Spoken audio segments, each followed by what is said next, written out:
প্রিয় দর্শক, যাত্রা শুরু হলো মেঘনা নদীতে মাছ সংগ্রহের জন্য। আসলে সকাল থেকে আকাশটা বেশ মেঘলা, আকাশের অবস্থা চতুর্দিকেই খারাপ, দেখে মনে হচ্ছে বৃষ্টি হবে। আপনারা দূরে মেঘ দেখতে পাচ্ছেন, প্রচণ্ড আকাশ কালো হয়ে মেঘ আসছে। প্রিয় দর্শক, বাতাস শুরু হয়ে গেছে। প্রিয় দর্শক, অবস্থা দেখেন, শালিবাই ব্যতিব্যস্ত আছে, নৌকার পানি আসতেছে। প্রিয় দর্শক, অবস্থা দেখেন বাতাসের, মানে নদী একদম উত্তাল হয়ে গেছে।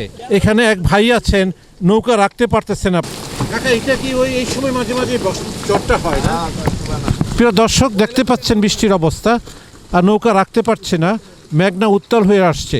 অর্থাৎ বড় নৌকাটাকে পেয়ে ওনারা ছোট নৌকাগুলো এখানে আশ্রয় নেওয়ার জন্য আসছে।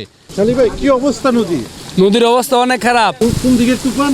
পশ্চিমে তুফান, পশ্চিমে। এটার মধ্যে এই নদীর মধ্যে মানুষ পড়লে মানুষ বাঁচে না। খারাপ না? খারাপ, এটা বড় গোপ।